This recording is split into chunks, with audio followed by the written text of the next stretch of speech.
YCP నేతల ఓటర్ల ప్రలోభ పర్వంపై కేంద్ర ఎన్నికల సంఘం సీరియస్ అయింది.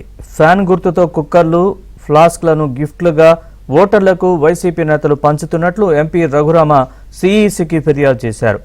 వైసీపీ నేతలు జోగి రమేష్, చెవిరెడ్డి భాస్కర్ రెడ్డి వెల్లంపల్లి గిఫ్ట్లు పంచడం, ప్రార్థనా మందిరాల్లో ప్రచారం చేస్తున్న వీడియోల్ని కూడా జతచేశారు. అలాగే పాస్టర్ల దగ్గర వైసీపీకి ఓటు వేయాలని ప్రమాణం చేయించినట్లు జోగి రమేష్ వీడియోలను ఎంపీ రఘురామరాజు సీఈసీకి అందజేశారు.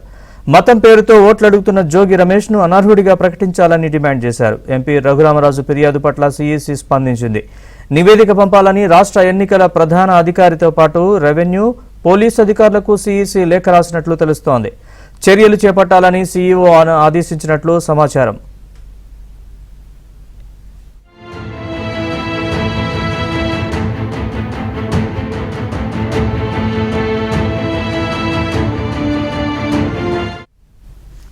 వైసీపీ నేతల ప్రలోభాల పర్వంపై ఎంపీ రఘురామరాజు కేంద్ర ఎన్నికల సంఘానికి ఫిర్యాదు చేశారు. దీనికి సంబంధించి మరిన్ని వివరాలని మా ఢిల్లీ బ్యూరో చీఫ్ కృష్ణని అడిగి తెలుసుకుందాం. కృష్ణ, చెప్పండి పూర్తి వివరాలు.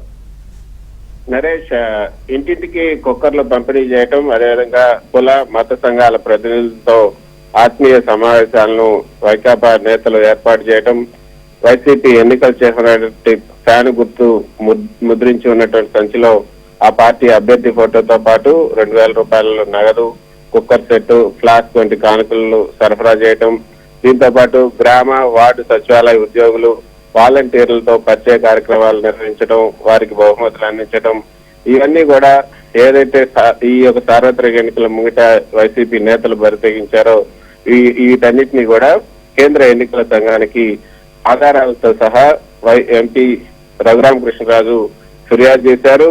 ఇవన్నీ కూడా ఓటర్లను ప్రలోభ పెట్టడమే కాకుండా ఓటర్లు ప్రభావితం చేయగలిగే అవకాశం ఉన్నటువంటి ప్రభుత్వ ఉద్యోగులకు కూడా కానుకలు ఇస్తున్నారు. అధికార పార్టీ బాహాటంగానే ఇంత భారీగా ప్రలోభాల పర్వం కొనసాగిస్తుంది. ఎన్నికల సంఘం, అక్కడ ఉన్నటువంటి ఎన్నికల అధికారులు కూడా పట్టించుకోవట్లేదు. కాబట్టి దీనిపైన కేంద్ర ఎన్నికల కమిషన్ వెంటనే దృష్టి సారించాలి అంటూ ఎన్నికల కమిషన్ కు కేంద్ర ఎన్నికల కమిషన్ కు ఎంపీ రఘురామకృష్ణరాజు రాసినటువంటి లేఖలో పేర్కొన్నారు. అంతేకాకుండా ప్రజా ప్రాతినిధ్య చట్టం 1951లోని సెక్షన్ 123(1) ప్రకారంగా ఇది తీవ్రమైనటువంటి నేరం. నాయకులు ప్రభుత్వ ఉద్యోగులకు కానుకలు ఇవ్వటం, వాటిని వారు తీసుకోవటం లంచం అవుతుంది. అవినీతి నిరోధక చట్టంలోని సెక్షన్ 7తో పాటు ఐపీసీలోని 171(b), 171(e) ప్రకారంగా ఇది నేరం. కాబట్టి ఓటర్లకు నగదు, తాయిలాలు, ప్రభుత్వ ఉద్యోగులకు కానుకలు పంపిణీ చేస్తున్నటువంటి ఈ యొక్క ఘటన పైన కేంద్ర ఎన్నికల కమిషన్ వెంటనే చర్యలు తీసుకోవాలని కూడా ఎంపీ రఘురామకృష్ణరాజు తన లేఖలో పేర్కొన్నారు. అధికార వైసీపీ ఎమ్మెల్యేలు, ఎంపీలు వేరే నియోజకవర్గాల్లో ఈసారి పోటీ చేస్తున్నారు. ఆ నియోజకవర్గాలకు కొత్తగా వెళ్ళినటువంటి నాయకులు అక్కడ తమ ఉనికిని చాటుకునేందుకు ఓటర్లకి నగదు, కానుకలు పంపిణీ చేస్తున్నారు. స్వయం శక్తి సంఘాల మహిళా గ్రూపులను పర్యవేక్షించే రిసోర్స్ పర్సన్లను, గ్రామ వార్డు సచివాలయ ఉద్యోగులు కూడా వాలంటీర్లు కానుకలతో ప్రలోభ పెడుతున్నారు. అన్ని నియోజకవర్గాల్లో కూడా ఇదే పరిస్థితి ఉంది. ఉదాహరణకి విజయవాడ పశ్చిమ నియోజకవర్గ వైకాపా ఎమ్మెల్యే ఎల్లంపల్లి శ్రీనివాసరావు రానున్న ఎన్నికల్లో విజయవాడ సెంట్రల్ నియోజకవర్గం నుంచి పోటీ చేయబోతున్నారు. గత కొన్ని రోజులుగా ఆయన అక్కడ వాలంటీర్లు, సచివాలయ ఉద్యోగులతో సమావేశాలు నిర్వహిస్తున్నారు. వాళ్ళందరికీ కూడా కుక్కర్లు పంపిణీ చేస్తున్నారు. స్వయం శక్తి సంఘాల మహిళా గ్రూపులను పర్యవేక్షించే రిసోర్స్ పర్సన్లకి కుక్కర్లు, చీరలు పంపిణీ చేస్తున్నారు. ఈ వ్యాలెట్ల ద్వారా వాలంటీర్ల ఖాతాలకు కూడా డబ్బులు పంపించేస్తున్నారు.